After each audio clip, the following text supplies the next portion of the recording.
Monseigneur Edouard Isango, évêque auxiliaire de Kinshasa, Excellence, vous avez représenté le grand chancelier de l'université Omnia Omnibus aujourd'hui, samedi 27 janvier, dans l'église paroissiale Christ-Roi, pour la messe d'accueil de nouveaux étudiants et pour célébrer avec un jour en avance Saint Thomas d'Aquin.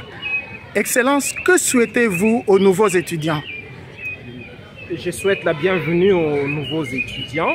L'année académique a certes déjà commencé il y a quelques mois, mais la tradition veut que ce soit à l'occasion de la mémoire de Saint Thomas d'Aquin que les nouveaux étudiants de notre alma mater soient accueillis.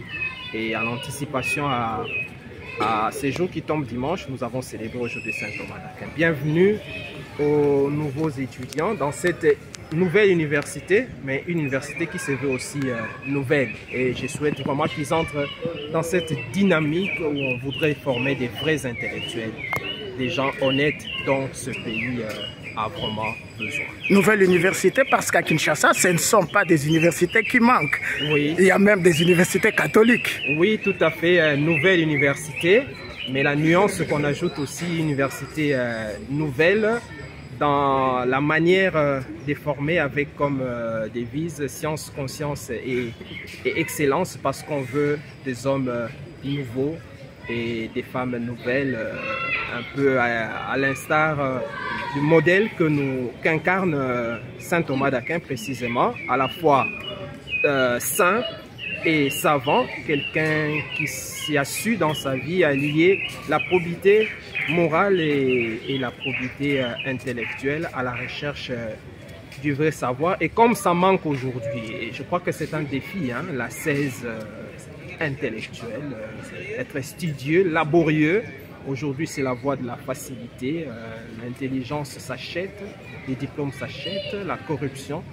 Il nous faut apprendre, réapprendre la 16. Et les étudiants qui viennent à Omnia Omnibus doivent être des étudiants ascétiques, qui savent s'asseoir, qui sont studieux et laborieux. Ce n'est qu'au prix de beaucoup de sacrifices et de beaucoup de labeur qu'on peut mériter les diplômes, qu'on peut mériter les titres et que notre nation pourrait vraiment changer. Alors, Mélie Lamès, vous avez dit qu'il manquait en République démocratique du Congo ce genre d'intellectuels, qu'on aime plutôt des titres. Oui, oui, c'est la manie des titres. Hein. En allemand, il existe un mot, on parle de Titelsüchtig, c'est-à-dire des gens qui ont une certaine dépendance vis-à-vis du titre, un peu comme quelqu'un qui a la dépendance vis-à-vis de la drogue. Titre à tout prix, sans payer les prix conséquents, c'est-à-dire la 16 pour mériter ces titres. Et je crois qu'il nous faut la méritocratie, pas seulement s'affubler des titres, comme je le disais ici, autorité morale, mais sans contenu moral, excellence sans être excellent, maître sans avoir la maîtrise des choses. Je crois qu'il nous faut bannir cette pratique-là et avoir des gens qui méritent leur titre. Un titre se mérite et s'achète. Il y a peu, Monseigneur Edouard Isango, vous étiez professeur dans cette université, secrétaire académique même.